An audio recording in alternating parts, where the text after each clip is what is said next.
नमस्कार दोस्तों, स्वागत है आपका मैं चैनल गोविंद गोपाल में फिर से एक बार। दोस्तों इस वीडियो में दो बड़ी अपडेट हैं। जी हाँ, एक है बेसिक शिक्षा को लेके और दूसरी है आंगनबाड़ी कार्यकर्तियों को लेके, क्योंकि दोनों ही अपडेट जो है भर्ती को लेकर हैं। काफ़ी लंबे समय के इंतजार के बाद आखिर प्राइमरी में शिक्षकों की भर्ती के लिए लगभग परफॉर्मा तैयार हो चुका है। जी हाँ, बताते हैं कि प्रस्ताव जा चुका है और लगभग 60,000 बेसिक शिक्षकों की भर्ती यूपी में जल्द आ सकती है। और इसकी वजह आप जानते हैं कि हो सकता है कि अगले विधानसभा चुनाव से पहले ये विज्ञप्ति आ भी जाए। और इस विज्ञप्ति में 60,000 जो शिक्षक बताए जा रहे हैं वो प्राइमरी के दो अलग क्षेत्रों से हैं, यानी कि आपके ग्रामीण क्षेत्र और शहरी क्षेत्र, इन दोनों में ये भर्ती होंगी। कितने कितने पद हैं वो हम आपको वीडियो में बताएंगे। आंगनबाड़ी कार्यकर्तियों के कितने पद हैं वो भी हम आपको वीडियो में बताएंगे, इसलिए वीडियो को लास्ट तक जरूर देखिएगा। और बेसिक शिक्षा से जुड़ी अपडेट पाने के लिए चैनल को सब्सक्राइब करना तो बिल्कुल मत भूलिए। चलिए शुरू करते हैं। देखिए, बड़ी खबर है, उत्तर प्रदेश में बम्पर भर्तियाँ हैं। काफ़ी लंबे समय के बाद अब 60,000 बेसिक शिक्षकों की भर्ती और 28,608 आंगनबाड़ी कार्यकर्तियों का आंगनबाड़ी पद पर ये जो है भर्ती होने जा रही है।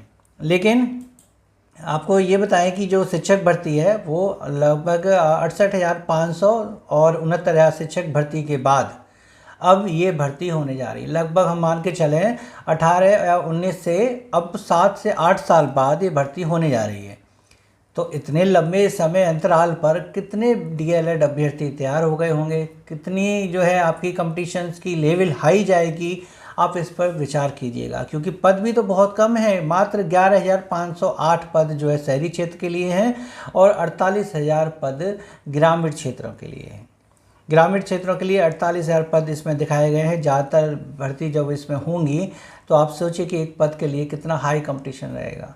आपने देखा होगा कि शिक्षा मंत्री संगठन टेट पास जो है उसके प्रदेश अध्यक्ष गुड्डू सिंह जी हमेशा ये कहते हैं कि 50,000 पद रिक्त हैं और उन पर 50,000 पदों पर टेट पास शिक्षा मित्रों को समायोजित कर दिया जाए। आज उन्हीं 50,000 से भी कम 48,000 पदों पर जो है सरकार भर्ती निकाल सकती है और इसके लिए खुले मन से खुली तौर पर जो है आपका कंपटीशन होगा, तैयारी करनी पड़ेगी और आपकी एंट्री होगी इस बेसिक शिक्षा विभाग में। इसके साथ हम आपको एक जानकारी और दे दें कि ये जो भर्ती होने जा रही है इसका थोड़ा सा पैटर्न बदलेगा। पहले जो परीक्षा हुई थी वो लिखित में हुई थी, अब की बार कुछ हो सकता है कि ऑब्जेक्टिव में हो।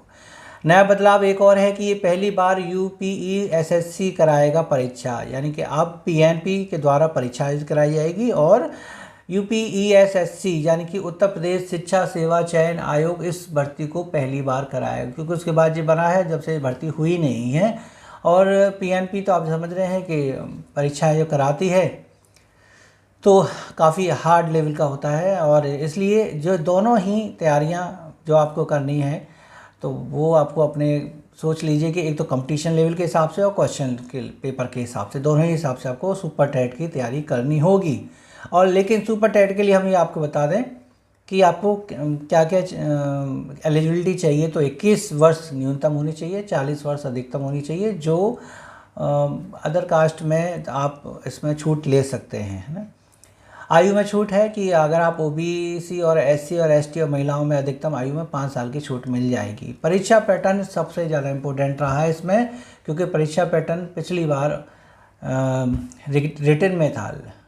तो जो एक्सपेरिमेंट किया गया था 68,500 69,000 में वो ज़्यादा सफल नहीं हुआ है और उसमें काफ़ी विवाद भी हुआ था। भर्तियां अभी तक फंसी रही थी क्वेश्चन को लेकर, इसलिए अब सिर्फ सादा सिंपल सा ऑब्जेक्टिव टाइप क्वेश्चन पेपर आएगा। टिक लगाने हैं आपको और मेरिट बनेगी। इसके लिए समय सीमा निर्धारित की गई है कि कम से कम इस पेपर में 2 घंटे की अवधि दी जाएगी और संभावित परीक्षा जो है सितंबर में बता रहे हैं, सितंबर में ये जो परीक्षा कराई जा सकती है।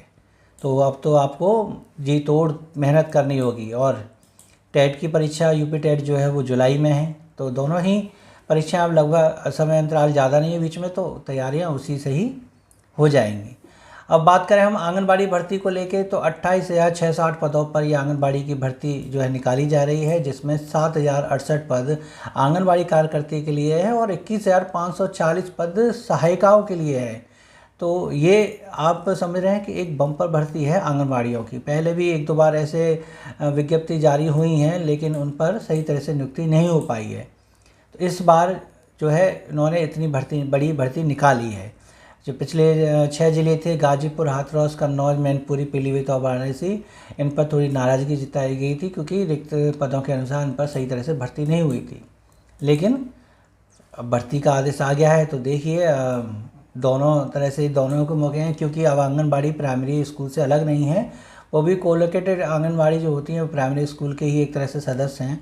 तो कुल मिला के शिक्षा क्षेत्र में ये एक बम्पर भर्ती है, बेसिक शिक्षा और आंगनबाड़ी कार्यकर्तियों को मिला के। एक नज़र में अपनी तैयारी अगर आप सुनेंगे तो यूपी बेसिक में तो 60,000 पद हैं, उसमें 28,608 पद हैं। ये स्थायी भर्ती है, ये संविदा की भर्ती होगी आंगनबाड़ी की जो होगी। ये बेसिक शिक्षा परिषद कराता है, वो बाल विकास सेवा एवं पुष्टाहार विभाग कराता है। ये जो परीक्षा होगी वो यानी कि UPESSC जो वो है वो कराएगा आपका शिक्षा सेवा चयन आयोग, और ये मेरिट और डायरेक्ट भर्ती के आधार पर होती है। तो कुल मिला के भर्तियों की तैयारियाँ तो लगभग हो गई हैं सरकार की तरफ से, तो अब आपकी तैयारी रह गई है। बाकी आपकी तैयारी ये है कि आप हमारे चैनल को सब्सक्राइब जरूर कीजिएगा। अब तुम थोड़ी सी बात कर लें कि शिक्षक भर्ती के लिए शिक्षा मित्रों को और अनुदेशकों को भी मौका मिलना चाहिए। इसलिए अब शिक्षक संगठन जितनी जल्दी हो सके सरकार से मिलके इस भर्ती में भारांक लेने की बात करें। अब ये भी देखिए बहुत सहयोग की बात रह लीजिए या थोड़ा सा ये कह लीजिए कि इस भारांक शिक्षा मित्रों को सुप्रीम कोर्ट के द्वारा 2 बार मिल चुका है। तीसरी भर्ती का भी सुप्रीम कोर्ट ने एक बार कह दिया था कि हाँ इन्हें तीसरी मौका और मिल जाए। अगर तीसरा मौका मात्र सिर्फ ये 48,000 पदों के लिए मिलेगा तो ये बहुत ही गंभीर विचार करने वाली बात है। अगली भर्ती में या एक बड़ी भर्ती होती तो शायद ज़्यादा से ज़्यादा शिक्षाविद इसमें चले जाते।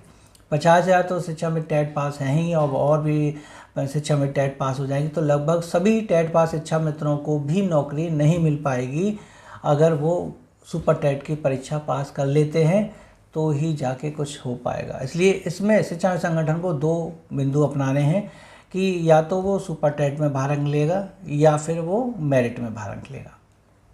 पिछली बार मेरिट में भारांक लिया था, इसलिए वैसे सुपर टेट में 1-2 नंबर से जो पास नहीं हो पाए थे वो शिक्षक बनने से रह गए। तो क्या शिक्षा मित्र संगठन इस बार माननीय मुख्यमंत्री से ये गुजारिश करेगा कि हमें जो भारांक है वो सुपर टेट परीक्षा में दे दिया जाए, ना कि मेरिट में।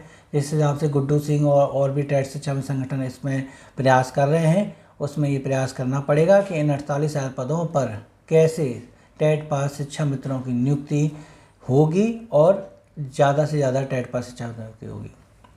रास्ता एक ही है, भर्ती से होके ही गुजरना है, कोई वैकल्पिक व्यवस्था नहीं है, कोई समाधान नहीं है, कोई विभागीय टेट नहीं है।